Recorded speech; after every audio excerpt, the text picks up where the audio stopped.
Hi everyone, and welcome to the Straight Talk with Brennan O'Brien and Tim Rowe from the Straight, brought to you by our sponsors, Darley and Inglis. Today, a big week of trade at Karaka. We've got Tim live from across the ditch. Magic Millions catalogue release, and what does the future look like for Resolute Racing?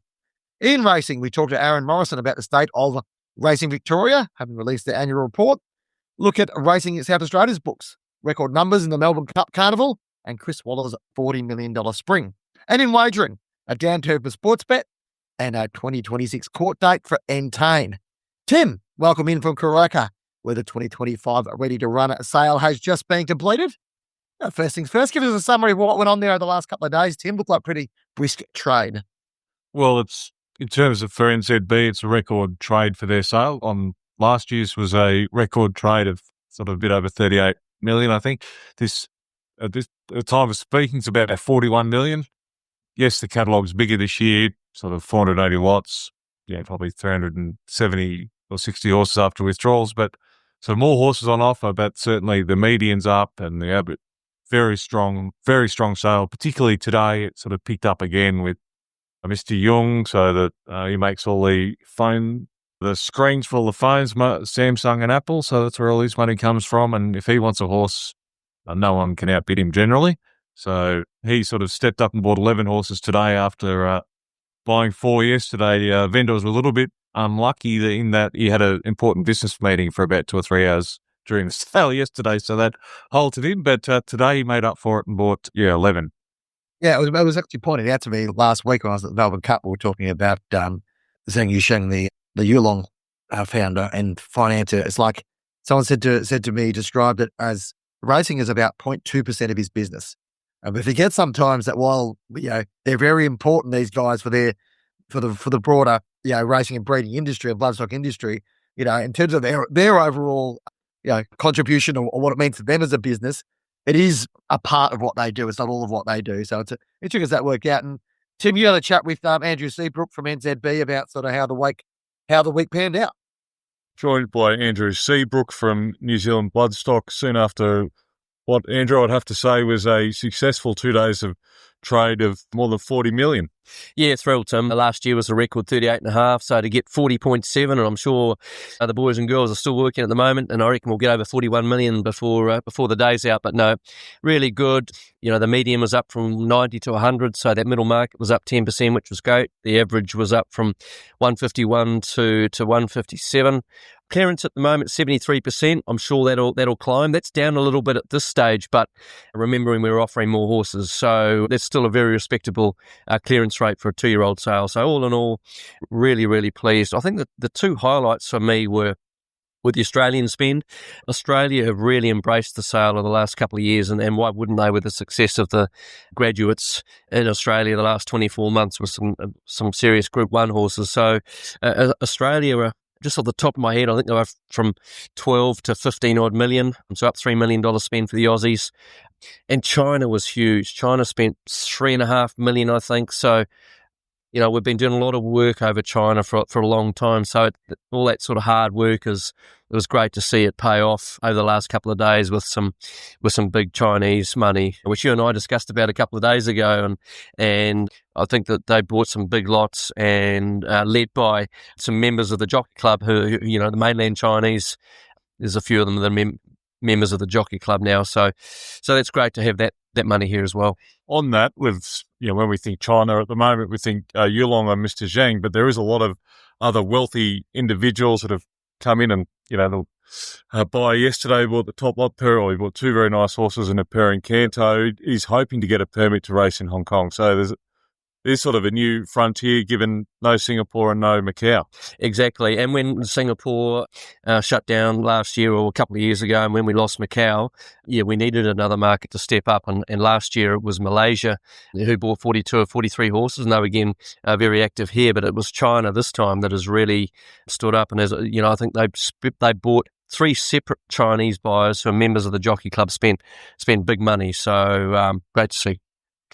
Where to from here for this sale? I guess, you market it as the number one ready-to-run sale in Australasia, and possibly rightly so, but there is competition from Inglis and Magic Millions as well. Yeah, I think, look, the sales only is as good as the last proper, the last Group 1 horse. And, I'm confident that the graduates here, plenty of the graduates here are going to go on to racetrack success. And that's the most important thing, is racetrack success. And I just don't see why it won't keep going as the quality has got better year in, year out.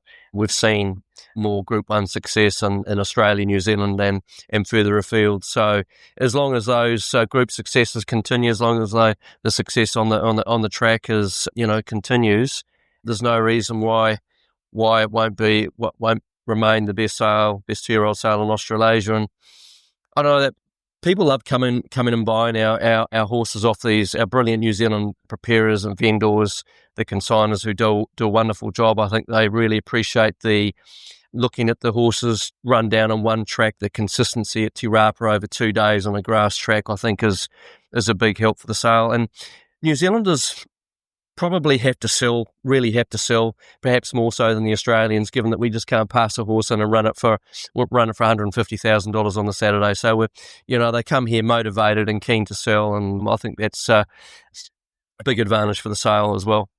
On the domestic market, and Karaka in 2026, I believe the catalogue's not far away. Build up to Karaka Millions a night, which is a great night to attend. I can attest to that you're looking forward to that with, should be, again, good competition in Australia and the domestic market as well. Really excited about the yearling sales. It's our 100th year anniversary. So, it's fantastic. We've got a couple of cool things. We've done a catalogue dating back to 1920, the first sale in 1926, which details all the top lot from every year. It's going to be a special book, and look forward to sending that out shortly. The catalogue itself, there are 2 catalogues itself, will go out in the print out to in the mail next week, and we're going to start our canvassing pretty soon for our 100th anniversary at the end of January. I think this sale here will give everyone a little bit of confidence, and hopefully Karaka 100 or the 100th year anniversary can be a success. Congratulations, Andrew, and thanks to Straight being here, and I'm sure we'll be back in January. Looking forward to it. Really appreciate some of you coming over and the Straight's interest in our sales. Thanks very much. Yeah, interesting to hear from Andrew there, and obviously a big week for NZB. It's a sale that's, we've seen the quality of in recent times, not least of which was Chilwell's epic win in the Champions Mile on the weekend, Tim. But they're going to find good horses, and that's the key to do it. We're going to do it for a whole new generation, or a whole new crop of horses in January when we head to the Gold Coast. Tim, it's only a couple of months away now, and earlier this week we had the catalogue released. Obviously, always a significant moment when we get that first look at the new catalogue, and sort of what stood out from you about looking at that Magic Millions catalogue and working through what we're looking at next year. Probably more the structure of it. Yes, there's a lot of pedigrees that people will know, but there's 1,200 horses, and I haven't gone through it all yet. There's more the structure. They keep refining it. I think from a vendor's perspective, the important thing is all the Book 2 horses will be on the grounds at the same time. Previously, it's been a 2-day, Sunday, Monday, and Queensland horses, we come in last minute, and interstate, we'd get first sort of port of call, but just because logistics of it, trying to manage that number of horses. But I think one single Sunday sale, I think, will boost that Book 2 offering, or sort of keep the buyers hanging around after the race day, and probably doubly important next year because it does kick on to New Zealand only a week apart. So for the buyers and the professionals and the trainers that is going to both sales, there's not a lot of time in between. So I think that'll work well for Magic Millions, and obviously they've got a lot of, so-called precocious horses, and by all the big name stallions, and I'm sure it'll be relatively successful, or will be successful just on the market. We'll find out sort of come April, May, how it stacks up. Yeah, we will, and we'll find out what was interesting. I had a bit of a look through a bit of a study of the birth dates or the foaling months of the horses coming through the Magic Millions sale, and 37% of the foals were August foals, or the yearlings were August foals, sorry, which is interesting. I think it's statistically a high mark. I went back 10 years, and it's usually about 32, 33, 34%. So obviously those go fast and early, strong August foals, even some of them July foals and September foals dominate in that situation. Not surprising at Magic Millions, but it'd be interesting how that pans out going forward. When you look at that, while we're on the bloodstock world, Tim mentioned there also Inglis Digital, big result Yesterday, Curve a lot sold for $500,000. Interesting to see Widden studs Anthony Thompson and Julia Ritchie from Bangalore Stud come together to buy that very well bred and well performed mare.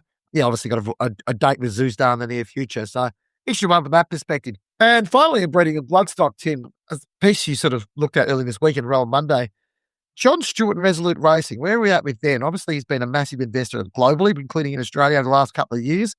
There's probably a little bit of a sense that perhaps the spending spree might be coming to an end. He's obviously announced a bit of a change in the structure of his business. And he wasn't about at Keeneland last week. Yeah, as we know, with Yulong and Mrs. Zhang, so that you wrote a piece about it only a couple of weeks ago, these big investors do bring scrutiny, or if they sort of alter their business models for whatever reason, it creates scuttlebutt. And it was noted that he wasn't at Keeneland, or certainly Faye's Tipton, where he sold a Puka and I think is, and sold for $5 million. American Broodmare of the Year.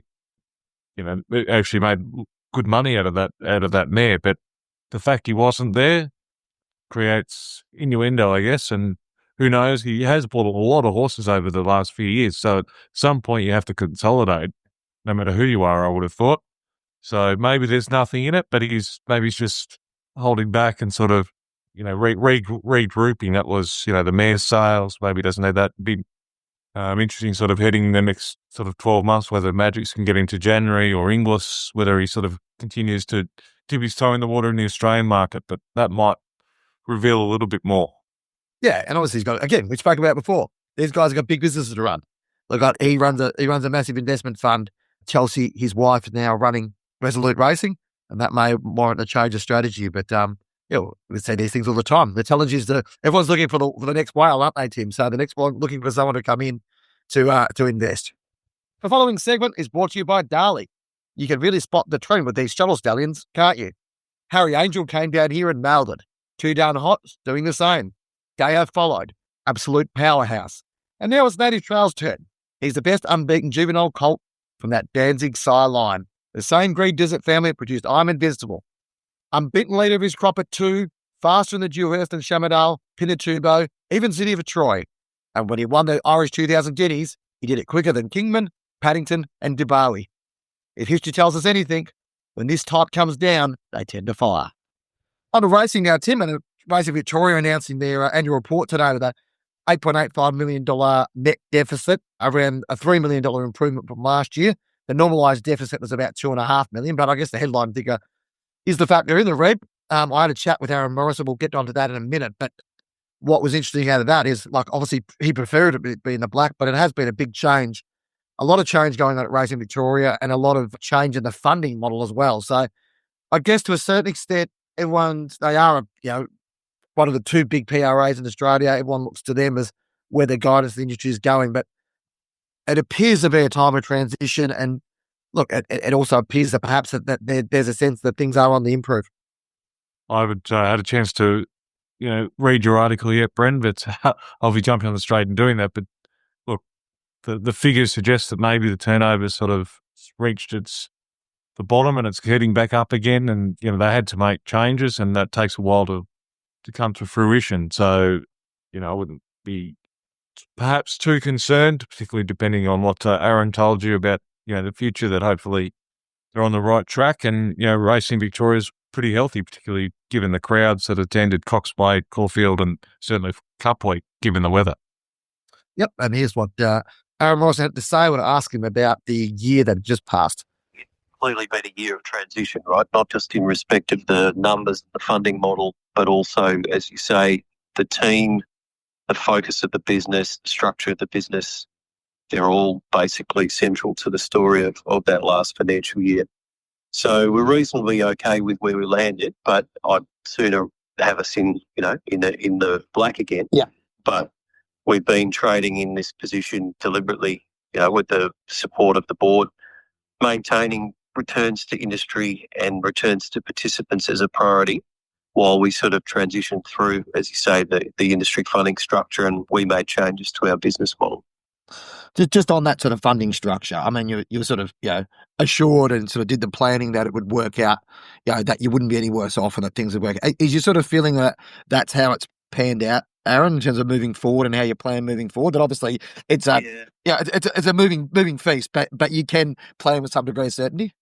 Yeah, I think so. I think obviously we've got a bit more diversity in the structure of the funding model than before.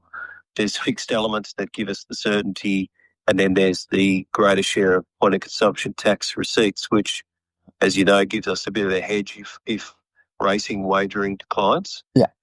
And if you sort of add it all up, I think it's about right. I mean, we were comparing against the runoff of a TAB distribution, which was declining very, very rapidly. So, we sort of, when we transitioned out of that funding arrangement, we were trying to look at the average of the last 3 years, and the funding's, broadly comparable to that. If anything, there's probably some growth upside through the POC exposure. Yeah. Yeah. And in terms of this, I guess the structural changes you've made over the last 12 months, Aaron, are you confident that sort of you're getting a clear view of what that's going to look like going forward in terms of savings and how that's going to work and how you're going to balance that out? Is that sort of evolving as you'd hope it would?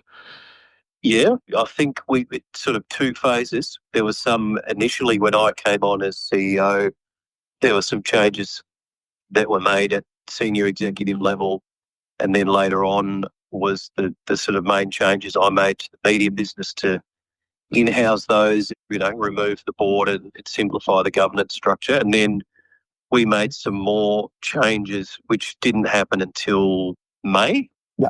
Right. So you really only had a month and a bit, maybe 6 weeks of benefit of that big restructure where we impacted about 15% of our workforce then at the time, which is over and above all of the prior executive changes. And so you'll see the benefit of that flowing through the full financial year going forwards, right? So the annualised benefit of that is probably more like 4 million. We would have only seen a few 100,000 of that specific part at the back end of last year. And then we're just continuing to make some changes where we can. Yeah. But, look, it's still very challenging. We have said keeping prize money whole has been a bit of a North Star, but, it's challenging. Like we're trying to maintain returns to participants, but also clubs, continue to invest in infrastructure, maintain welfare spend.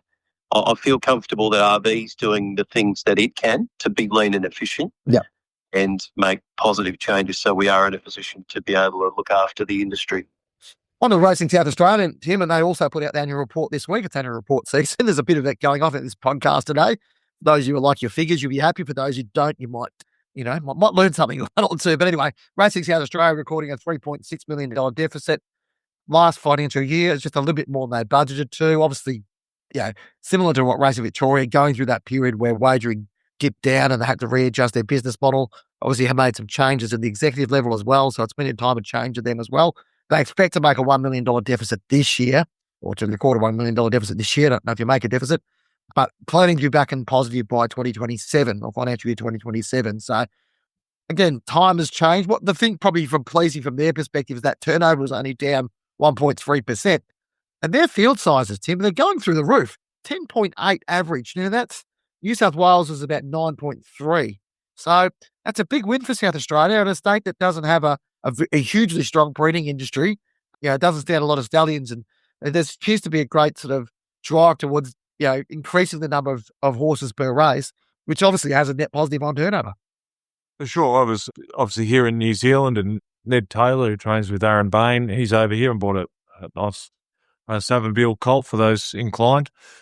They were quite positive about South Australia. Obviously they've taken over Kildalton Park and that famed training centre, and they're investing a lot of money and time, and they're quite, as I said, there's been a lot of downtime, but it seems to be turning around and reasonably positive. Yes, they don't race every day, but, you can find races for their horses, what they were saying, across all grades. And, maybe it's, again, turned the corner a little bit for South Australia, which would be great to see given its long, proud history in thoroughbred racing. Yeah. The CEO, Nick Borden's been in the role. He's been a racer in South Australia for a while, but he's only been in the role around about 12 months. And Ryan Stanaway obviously had the operating and racing perspective as well. So it's an interesting time for South Australian racing. Obviously, last week, we've alluded to this before, but record-breaking numbers for the VRC. Turnover on the Cup itself, Melbourne Cup itself, $247.5 million. That's 16% up year on year, and the record of all time for the Melbourne Cup. Obviously, we alluded before that, that's great positive for the game. Now, it's an interesting one when you look at that turnover figure. There's probably a little bit of it being driven by punters having a whole great bunch of results and pretty much being cashed up from a big derby day and previous days before then. The other thing which Aaron Morrison pointed to is that turnover is not the be-all and end-all. Turnover is a product. It's an engagement metric, but it's not necessarily a commercial metric that the clubs and the PRAs can rely upon. So, but other positive results out of the VRC, growth across attendance, broadcast reach, digital engagement, and corporate demand. So I think Kylie Rogers and the team, we give themselves a pat on the back. It worked out pretty well. The weather was a pretty fickle on a couple of those days, but there was certainly a broader feeling around the Flemington Carnival. Things were positive as well. The other man we're very positive about his spring is Chris Waller, Tim, and this is the stat I managed to pull out this week. He will go past $40 million in seasonal earnings for his progeny for his horses this week. That's quite remarkable when you consider that the record is $60 million and nobody got past $40 million to about 6 or 7 years ago. Waller and Kieran Maher are the only two to have done that. Autumn Gloves has had a massive spring. Versestina again. A host of other really good horses. I think he won 10 races worth $1 million or more. Jim, at that pointy end, if you get it right and you get the good results, it certainly pays off, doesn't it? For sure. And, Chris has proven over a long time, we've spoken about it previously, he's very, very good at getting his horses to peak at the right time. And obviously we notice it more with his best horses because everyone's focusing on those Group 1s and, Golden Eagles and so forth, that he just gets them to peak at the right time. And obviously he's had James McDonald, arguably the best jockey in the country, most of the time as well. It all adds up and helps. But, it's just his stable depth at the moment seems to be very good. Maybe that we can give Guy Mulcaster a bit of a pat on the back there too, finding the right horses. No trainer can train slow horses and get them to win. So it's all adding up for Chris at the moment. And, well, you'd think there's some very nice horses like Autumn Boy and so forth that'll, you'd suspect, will be very hard to beat in the autumn as well in big races. Yes, there's an autumn theme about that. And Waller himself, in terms of the 10% he'd be getting out of that, is banking more than $1 million a month. And I don't reckon there's a sports person in Australia that'd be banking that much. Might be a few outside of Australia that are Australian, like Oscar Piastri and the like, but there's not too many that'd be banking that sort of money. So obviously that success comes with great reward as well. The following segment is brought to you by Inglis. Inglis Digital continues to produce extraordinary results. Half yours sold less than 12 months ago on Inglis Digital platform for $305,000 on Australia's most famous race, the Melbourne Cup, only last week. He's just one of 4 English Digital graduates to taste victory at Flemington over Cup Week. Then there's the English Classic graduate Pride Jenny. She continues to amaze with her all-the-way win in the Empire Rose Stakes. Want to find the next half yours? Check out Inglis Digital. Looking for a champion like Pride Jenny? Keep an eye out for the English Classic catalogue out in the next week. Finally, Tim, in wagering. And a story I popped up today. I don't know, you're busy over there. I don't have a chance to have a look at it, but I'm happy to run through the details.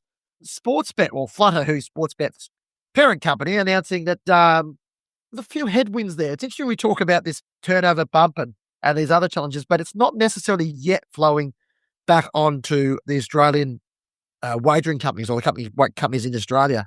Turnover dropped 5% and revenue fell 10.6% for the Australian business, which is pretty much Sportsbet, for the September quarter. So that's July, August, September. Now, things might have improved a bit there. We don't know. We do know that a lot of the bookies have a tough run with some couple of particular sports results over that time as well. But what is, I guess, significant is it does tend to fluctuate up and down, but the Australian market is the only aspect of Flutter's business that is not in growth. Everyone else is in growth, but the Australian market isn't. Well, Asia Pacific, there's the Indian market, but the Indian market that's a separate thing, sort of fall off a cliff now because of some legislation over there. But yeah, it's clearly that there's some broader challenges, and the best thing is around about the softness of the horse racing market, which is something we've heard a lot of. It'd be interesting to see if that changes. But, going back to what Aaron Morrison says, turnover is not profit. There's a challenge there to make sure that these businesses that they've got an aspect of, while it grows, that they'll still be able to, make money and develop themselves. So it's an interesting time. But the other point I'll raise out of the Flutter call was the earnings call was the notion that they're getting involved in this predictions market in the States. They've done a partnership over there, which is with a company called CME Group, allows them to get into these predictions or sports events contracts as they're known. Not something I've got a lot of great knowledge of. I've seen it develop over time, but the focus on the big boys of global wagering on these predictions markets, it's certainly changed the face of the American market in a relatively short time, Tim. Now, too, the other thing I was going to mention too, Tim, was Entain have got a court date for their federal court proceedings involving Austrac. That will be December or late November, early December next year.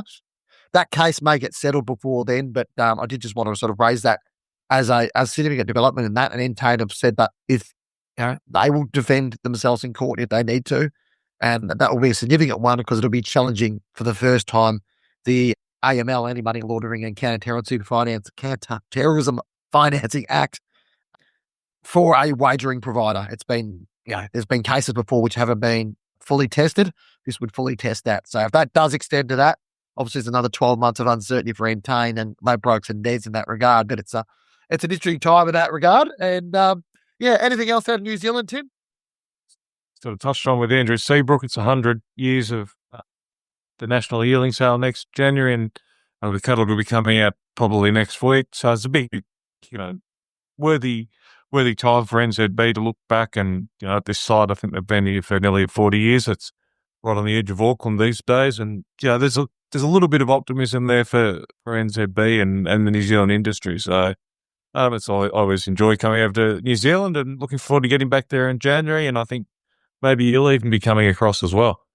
We'll see what happens with that, Tim. And be confirmed yet. I haven't got the official sign-off from headquarters here yet. So look on that when we can get it. But it is certainly like the relationship between the New Zealand and the Australian industry is a great strength of Australasian racing, isn't it, Tim? Like, and the connection between them. We see these New Zealand horses or New Zealand bred horses feature so heavily. And while there's a great rivalry between the sales companies, we talk about that, there's also this sort of great respect about the quality of horses that come out of each sale and the value of each sale. And the fact we've got 3 strong sales companies within Australasia is a great benefit to the Australian industry, in my opinion. And I know that you agree as well. It's amazing to see how strong and healthy these sales are, and also how differently they do it. So it's an interesting one, isn't it?